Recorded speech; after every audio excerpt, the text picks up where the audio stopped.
Karen demanded I give up my reserved hotel room because her family deserves it more after traveling all day. Let me start by saying that I, 32M, have never considered myself confrontational. I'm typically the person who lets small annoyances slide to avoid conflict. My girlfriend often teases me about being too nice in public situations. But sometimes, you encounter someone so entitled that standing your ground becomes a matter of principle. This happened last weekend during what was supposed to be a relaxing getaway to celebrate my completion of a grueling 2-year MBA program while working full-time.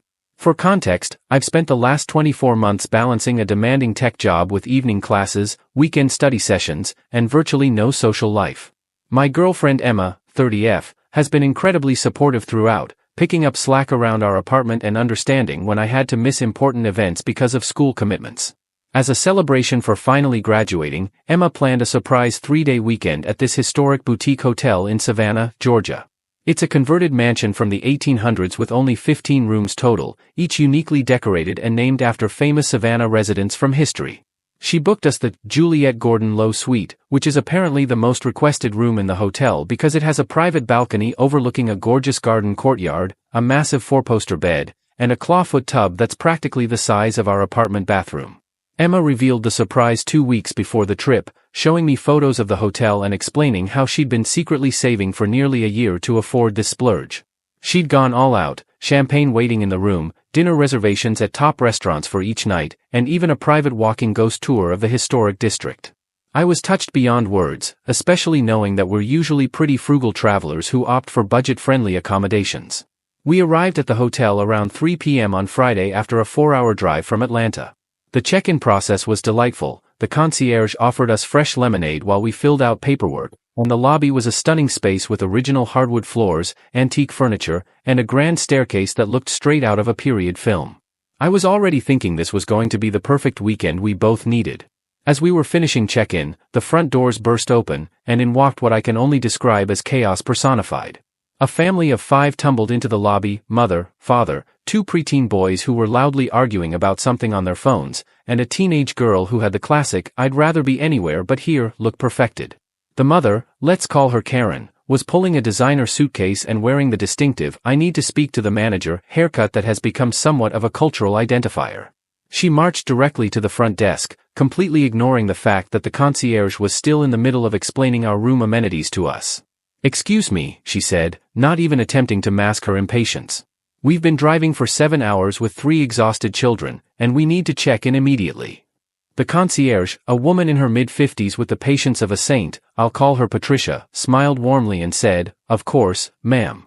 I'll be with you in just a moment once I finish with these guests." Karen gave us a once-over, clearly sizing us up, before letting out an exaggerated sigh and stepping back exactly half a step, still well within our personal space. Patricia finished explaining the hotel's amenities to us, handed us our vintage-style actual keys, not key cards, and told us our luggage would be brought up shortly. As we stepped aside, Karen practically lunged for the spot we had vacated. "Name's Mitchell. We have the Juliette Gordon Low Suite reserved," she announced. I immediately felt Emma tense beside me, as this was definitely the room we had just been assigned. Tricia checked her computer, her expression slightly puzzled. "I'm sorry, Mrs. Mitchell, but I'm not seeing a reservation under your name for the Juliette Gordon Low Suite. Let me double-check our system." Karen's husband, a tired-looking man who seemed like he had long ago surrendered his will to live, stepped forward with a confirmation email on his phone. "We booked through Hotels.com, he explained, showing the screen to Patricia. Patricia reviewed the email and her expression shifted to one of recognition, though not in a positive way. "Ah, yes, Mr. Mitchell. I see what happened. Your reservation is for next weekend, not this weekend." The color drained from Mr. Mitchell's face, but Karen's turned approximately 3 shades redder. "That's impossible," she snapped. "I specifically booked for this weekend. It's my daughter's Sweet 16 celebration trip." She gestured to the teenager, who looked mortified and attempted to physically disappear behind one of the lobby's potted plants. Patricia tapped a few more keys and then showed them the screen. "I'm very sorry for the confusion, but your reservation is definitely for next Friday. The hotel is completely booked this weekend due to the Savannah Jazz Festival." This is where things could have ended. A normal person would be disappointed, perhaps ask about alternative accommodations, or decide to rebook for another time. But Karen was clearly not a normal person. "This is unacceptable," she hissed, loud enough that the other guests in the lobby turned to stare. We've driven 7 hours with 3 children. Do you expect us to just turn around and drive back? It's clearly your system's error, not mine. Patricia, maintaining remarkable composure, explained that she would help them find alternative accommodations at a nearby hotel. She even offered to call several places herself. Karen was having none of it. No. We specifically wanted this hotel and this room. This was promised to my daughter. The teenager somehow managed to shrink even further into herself, now practically one with the potted plant. I understand your frustration, Patricia said, but all our rooms are occupied or will be checked into shortly. The Juliet Gordon Low Suite is already assigned to these guests. She gestured to Emma and me, who were awkwardly witnessing this entire exchange from a few feet away. And that's when Karen turned her attention fully on us, her eyes narrowing like a predator spotting a weakness in her prey. You have the Juliet Gordon Low Suite? She asked, though it wasn't really a question. Emma, ever polite, nodded. Yes, we checked in just before you arrived. Karen looked us up and down again, taking in our casual travel clothes and relatively young age. So it's just the two of you? In a suite meant for a family? Emma started to explain. Actually, it's a special Akasai. We've been driving all day with 3 children, Karen interrupted. Surely you understand that we need that room more than you do? You're young, you can enjoy any room in the hotel. I felt a knot forming in my stomach. Confrontation has always made me anxious, and I could see where this was heading. I'm sorry, but we specifically booked that room, Emma said, her voice firm but polite. It's a special celebration for us. Karen scoffed. What could you possibly be celebrating that's more important than my daughter's sweet 16? We promised her this specific room. Look how upset she is. The daughter, for her part, looked less upset and more like she was contemplating whether jumping out the nearest window would be an overreaction to her current embarrassment. Mr. Mitchell placed a hand on his wife's arm. Honey, maybe we should just. No, David. Karen snapped, shaking off his hand. Then, to us, I'll make you a deal. We'll pay you $50 to switch rooms with us. I was genuinely speechless. $50? For a suite that was easily costing several hundred per night? Emma, bless her, found her voice first. I'm sorry, but no. I booked this specific room 6 months ago as a graduation present. Graduation? In June? Karen challenged, as if catching us in a lie. MBA, I clarified, instantly annoyed at myself for feeling the need to explain. I just finished my MBA while working full-time. Karen waved her hand dismissively. So you got another degree. My daughter only turned 16 once in her life. At this point, Patricia tried to intervene. Mrs. Mitchell, I really must insist. Fine. $100, Karen interrupted, pulling out her wallet. That's more than fair for the inconvenience. I felt a spark of irritation ignite. This woman was treating us like we were unreasonable when she was the one who had made a booking error and was now trying to bully us into giving up the room that meant so much to Emma. We're not interested, I said firmly. Sorry about your booking mistake, but we're keeping our room. Karen's eyes widened as if she couldn't believe we were refusing her generous offer. You don't understand. We need that specific room. My daughter has been looking at pictures of it for months. She'll be devastated. The daughter, who had emerged slightly from her plant-based hiding spot, muttered, Mom, please, it's fine. Can we just go somewhere else? But Karen was on a mission. She turned back to Patricia. This is ridiculous. Call the manager. I'm a Platinum Elite member at Marriott. I know how these things work. Patricia gently explained that this was an independent boutique hotel, not a Marriott property, and that her Platinum Elite status had no bearing here. She again offered to help find alternative accommodations. I want to speak to the owner, Karen demanded, her voice rising. This is completely unacceptable customer service. The owner is not on the premises today, Patricia explained calmly. As the front desk manager, I can assure you I'm authorized to handle this situation.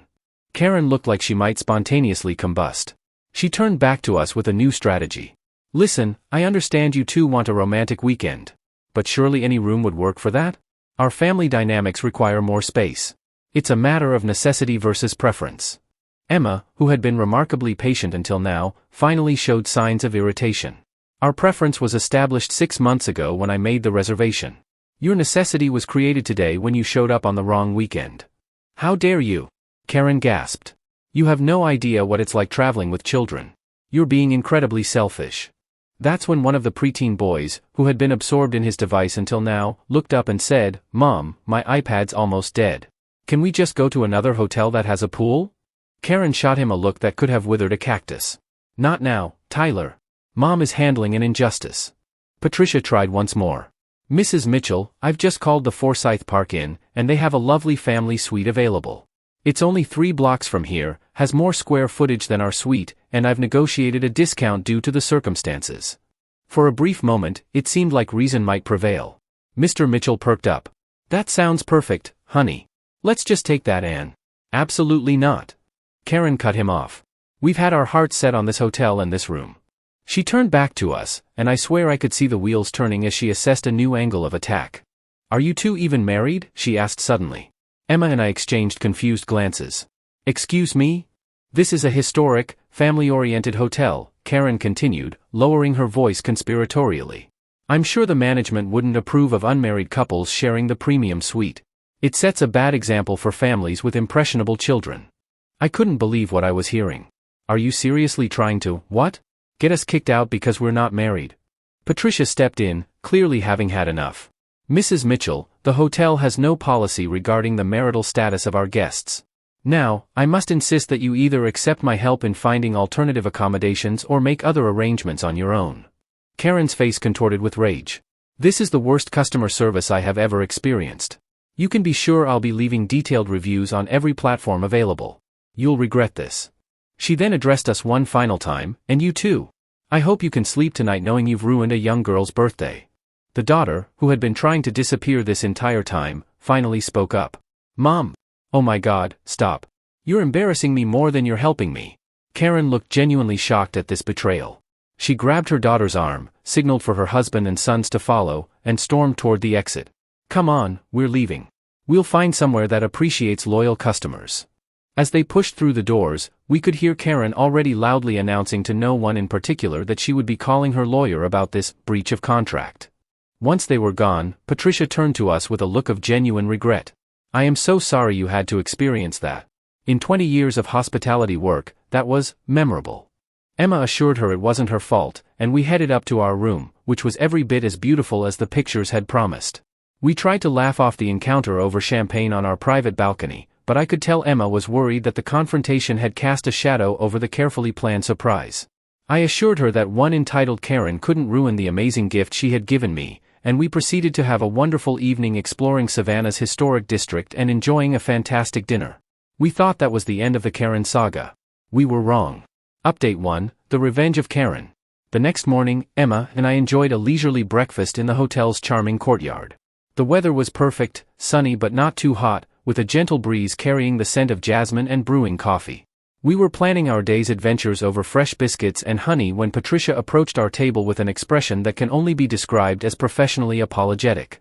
"I hate to disturb your breakfast," she began, "but I thought you should know that Mrs. Mitchell from yesterday has been persistent." "Persistent how?" Emma asked, setting down her coffee cup. Patricia sighed. "She's called the hotel 9 times since last night. She's demanded to speak with the owner, threatened legal action, and has now apparently called the local news claiming we discriminated against her family in favor of, and I quote, childless millennials with no responsibilities. I nearly choked on my orange juice.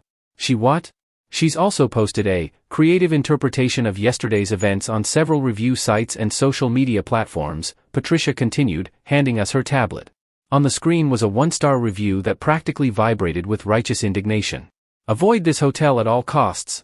My family was denied accommodations that we had rightfully booked when management gave away our room to a young couple who bribed the staff. My sweet 16 daughter was left in tears as we were forced to drive another 3 hours to find a hotel with vacancy. The staff showed zero compassion for a family with exhausted children and clearly discriminates against families in favor of couples looking for a romantic getaway. I am a Platinum Elite member at quality hotels and have never been treated with such disrespect. The owner will be hearing from my attorney." I read it twice, struggling to reconcile this alternate reality with what had actually transpired. "That's creative fiction at best." Emma read it and shook her head. She didn't drive 3 more hours. They literally offered her a room 3 blocks away. Patricia nodded. "Yes, well, accuracy doesn't seem to be Mrs. Mitchell's strong suit, given that she also showed up on the wrong weekend." "I'm so sorry you're dealing with this," I said, genuinely concerned for Patricia and the hotel. "Is there anything we can do? We'd be happy to post our own review or make a statement if it would help." Patricia smiled gratefully. "That's very kind, but not necessary. We've dealt with difficult guests before, though Mrs. Mitchell is certainly exceptional." She lowered her voice slightly. Between us, the owner has already been in touch with her and explained that we have security footage of the entire lobby interaction, which directly contradicts her claims. He's given her 24 hours to retract her reviews before considering legal action for defamation. I couldn't help but feel a wave of satisfaction at this news. Emma, however, looked troubled. "What's wrong?" I asked after Patricia left to greet other guests. "I'm just annoyed that this is taking up mental space during our special weekend," she admitted. "I wanted everything to be perfect, and now we're discussing an entitled stranger instead of enjoying ourselves." She was right. I reached across the table and took her hand. "Then let's make a pact. No more Karen talk for the rest of the trip. This is our celebration, and she doesn't get to rent space in our heads." Emma smiled and squeezed my hand. "Deal." We spent a glorious day exploring Savannah, wandering through lush, moss-draped squares, browsing quirky boutiques, and taking a fascinating historical walking tour. By late afternoon, we had completely forgotten about the Karen incident as we lounged in our beautiful suite, resting before dinner. That's when the hotel phone rang. I answered, expecting it to be the front desk confirming our dinner reservation. Instead, a slightly familiar male voice spoke hesitantly. Hello? This is David Mitchell from yesterday? Karen's husband?" I immediately tensed, placing my hand over the receiver to whisper to Emma, "It's Karen's husband." Emma's eyes widened as she mouthed, "How did he get our room?" Uncovering the receiver, I asked exactly that.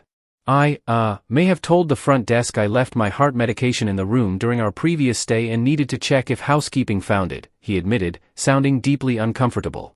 "Look, I'm not calling to cause trouble. I'm actually calling to apologize." That was unexpected. "Apologize?" "Yes," he sighed heavily. "My wife's behavior yesterday was completely unacceptable. She's under a lot of stress with this birthday trip, but that's no excuse for how she treated you and your girlfriend. Or the hotel staff. Or, our kids, if I'm being honest." I wasn't sure how to respond. "I appreciate the apology, but—" "There's more," he interrupted, his voice taking on a hurried quality that suggested he didn't have much time to talk. "Karen's planning to come back to the hotel around 7 p.m. tonight when you'll likely be out for dinner. She's convinced herself that if she speaks to you, woman to woman, her words, not mine, she can persuade your girlfriend to switch rooms for the final night of your stay." "You've got to be kidding me," I said, as Emma, who could hear enough of the conversation to follow along, stared at me in disbelief. "I wish I were," he replied miserably. "I've tried to talk her out of it, but once she gets an idea in her head, anyway, I thought you deserved a warning. And again, I'm truly sorry." Before I could respond further, he quickly added, "I have to go. She's coming back from the pool," and hung up. Emma and I stared at each other in stunned silence for a moment before she finally said, "Did that just happen?" "Apparently Karen is planning an ambush at 7 p.m., I confirmed. "What do you want to do? Change our dinner reservation to avoid her?" Emma thought for a moment, then a slow, mischievous smile spread across her face. "No. I have a better idea." 20 minutes later, we were in Patricia's office explaining the situation. To her credit, she didn't seem entirely surprised. "Mr. Mitchell actually called me after speaking with you," she explained. "He was quite distressed and apologetic. We've already alerted security, but I love your idea." Emma's plan was simple but brilliant. We would keep our 7 p.m. dinner reservation, but before leaving, we'd stage a little performance for Karen's benefit. With the hotel's blessing and the help of their head of security, a former theater major, as luck would have it, we set our trap. At 6:50 p.m., right on schedule, lobby security cameras spotted Karen entering the hotel through a side door, attempting to look inconspicuous in large sunglasses and a wide-brimmed hat that somehow made her more noticeable, not less. She positioned herself in a sitting area with clear visibility of the main staircase and elevator. At 6:55 p.m., right on cue, Emma and I descended the grand staircase in our dinner attire, speaking just a bit more loudly than necessary. "I still can't believe that ghost tour guide showed us those secret tunnels under the city," Emma said with impressive conviction for someone who hadn't actually seen any secret tunnels. "I know," I replied with equal enthusiasm. "And getting to go inside that haunted mansion after hours was incredible." We continued our fictional conversation about our amazing, exclusive Savannah experiences as we crossed the lobby, making sure to emphasize how the Juliet Gordon Low Suite was absolutely worth every penny, and how we were so looking forward to our private balcony nightcap later. From the corner of my eye, I could see Karen practically vibrating with frustration in her ineffective disguise. As we neared the front door, Emma delivered the coup de grace. "Oh," she exclaimed, loud enough for the entire lobby to hear. "Did you call your mom back? What did she say about the proposal plans for tomorrow night?" I fought to keep a straight face. This improvised addition wasn't part of our script, but it was perfect. She's thrilled. She's already calling every relative. So much for keeping it a surprise until after it happened. Karen's head snapped up so quickly I was concerned for her neck. Emma slipped her arm through mine as we exited the hotel, maintaining our composed expressions until we were safely around the corner. Then we both burst into laughter. Proposal plans? I gasped between laughs. That was brilliant. Emma grinned. I figured that might deter her. Even Karen wouldn't want to ruin a proposal, right? We enjoyed a spectacular dinner at the Old Pink House, one of Savannah's finest restaurants, followed by a stroll through the illuminated squares of the historic district. When we returned to the hotel around 10 p.m., Patricia greeted us with barely contained amusement. Your performance was Oscar-worthy, she told us, leading us into a quiet corner of the lobby. Mrs. Mitchell waited about 20 minutes after you left, then approached the front desk demanding to know what room you were in because she was, and I quote, an old family friend in town by coincidence. What did you tell her? Emma asked. I informed her that we never disclose guest room numbers for privacy and security reasons, Patricia replied. She then claimed she just wanted to leave a congratulatory gift for your upcoming engagement. When that didn't work, she finally admitted she wanted to speak to you about switching rooms. And then? I prompted, fascinated by this woman's persistence. And then, Patricia continued with evident satisfaction, our security manager approached and informed her that she was trespassing, as she had been explicitly told not to return to the property after yesterday's incident. He escorted her out while she protested that she was just trying to do something nice for the proposal couple. We thanked Patricia for her help and headed up to our suite, hoping that would truly be the end of the Karen saga. We spent the rest of the evening enjoying our beautiful room, sipping champagne on the balcony, and steadfastly refusing to let entitled strangers rent space in our heads. Sunday morning arrived, our final day in Savannah, and we packed our bags with a mixture of relaxation and reluctance to leave this beautiful place. As we headed down for our farewell breakfast, we cautiously scanned the area for any sign of a Karen ambush, but the courtyard contained only content-looking guests enjoying their morning coffee. We had just taken our first bites of peach French toast when Patricia approached our table one final time. I thought you'd want to know, she said, her expression a mixture of professional composure and barely suppressed amusement. Mrs. Mitchell posted an update to her review this morning. She handed us her tablet, and we read together. Update, after further consideration, I realize I may have been somewhat hasty in my previous review. While there was certainly a misunderstanding regarding our reservation dates, the hotel did attempt to find us alternative accommodations. My frustration with the situation led me to make certain statements that may not have accurately reflected the events as they transpired. The Savannah Historic Inn has been in contact regarding certain security footage that provides context to our interaction, and I acknowledge that my recollection may have been affected by the stress of travel with children. I have chosen to remove my previous review in the interest of fairness. If you knew how to read between the lines, it was clearly written by someone with a legal letter in one hand and gritted teeth in the other. Emma and I exchanged looks of satisfaction. The owner must have followed through on that defamation threat, I said. Patricia's smile was professional but unmistakably triumphant. Let's just say that Mrs. Mitchell was presented with some very compelling reasons to reconsider her narrative. As a parting gift, the hotel provided us with a bottle of local peach wine and a handwritten thank you note from the owner for our grace under pressure. As we drove back to Atlanta that afternoon, Emma and I recounted the whole bizarre experience, already transforming the would-be vacation ruiner into a story we'd tell for years to come. Update 2, the universe has a sense of humor. I wasn't planning on providing another update, but the universe apparently has a flair for the dramatic. This happened just last weekend, nearly 3 months after our Savannah trip. Emma and I were at Atlanta's Hartsfield-Jackson International Airport, waiting to board a flight to Chicago for my cousin's wedding. We were sitting at our gate, sharing earbuds to watch a movie on my iPad, when I felt a tap on my shoulder. Excuse me, but aren't you the couple from the Savannah Historic Inn? From the Juliette Gordon Low Suite? I looked up to find myself face to face with none other than the teenage daughter from the Karen family. For a moment, I was speechless, trying to process this impossible coincidence. Emma recovered first. Yes, that was us, she replied cautiously. You're the birthday girl, right? The teen nodded, looking deeply uncomfortable. Melissa. Look, I just wanted to apologize for what happened with my mom. That whole situation was beyond embarrassing. I glanced around, suddenly alert for any sign of Karen lurking nearby. Melissa caught my nervous survey and actually laughed. Don't worry, she's not here. I'm traveling with my dad to visit colleges in Chicago. As if on cue, Mr. Mitchell approached with coffee cups in each hand. When he spotted us, he nearly dropped them in surprise. "Oh, it's you," he stammered, handing Melissa her drink and awkwardly shifting his weight. "What are the odds?" "Astronomical," I replied honestly. An uncomfortable silence followed, which Emma eventually broke. "So, college visits? That's exciting." Melissa nodded, seeming relieved for the change of subject. "Northwestern and University of Chicago. I want to study hospitality management, ironically enough." Mr. Mitchell smiled proudly. "She's been accepted to both with scholarships." "That's impressive," I said sincerely, finding it hard to reconcile this articulate, composed young woman with the mortified teen hiding behind a potted plant in my memory. "Thanks," Melissa said. Then, with a nervous glance at her father, she added, "I actually did end up having my 16th birthday at that hotel in Savannah, by the way." "You did?" Emma asked, surprised. Mr. Mitchell nodded. "We went back the weekend we were actually booked for. The staff was, understandably cautious with us, but extremely professional. My dad made Mom take a behavior contract before they would confirm the reservation," Melissa added with evident satisfaction. "I thought he was joking, but he made her sign it and everything." Mr. Mitchell looked somewhat embarrassed but didn't deny it. After what happened, it seemed prudent. "The best part," Melissa continued, warming to her story, "was that when we checked in, the manager, Patricia, I think, told us they had a cancellation and were upgrading us from the standard room we'd rebooked to the Juliet Gordon Low Suite at no extra charge.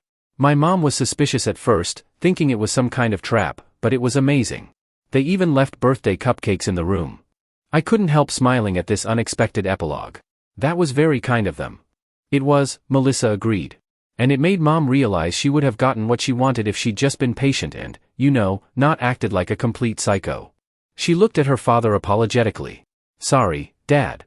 "No, complete psycho is factually accurate in this case," he admitted with a resigned sigh that suggested this wasn't a new conversation.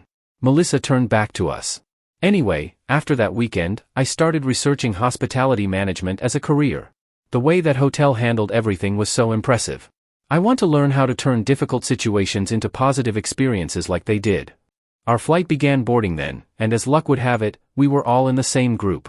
As we gathered our belongings, Mr. Mitchell asked the question I could see had been bothering him. "Did you two really get engaged that weekend? My wife was convinced your whole proposal story was just a ruse to make her feel bad." Emma and I exchanged glances, and she laughed. "It was definitely a ruse. Although," I added, pulling Emma a bit closer, "it turns out it wasn't that far off. We got engaged 3 weeks later." Emma held up her left hand, where a vintage-style emerald ring, not a diamond, Emma had very specific opinions about jewelry, now resided. "Congratulations," Melissa said with genuine enthusiasm. "That's so cool that you got engaged after that trip anyway." As we boarded the plane, with the Mitchells a few people behind us in line, I reflected on the bizarre circularity of the situation. The woman who had tried to bully us out of our special weekend had inadvertently inspired her daughter's career path, and possibly even accelerated my own proposal timeline.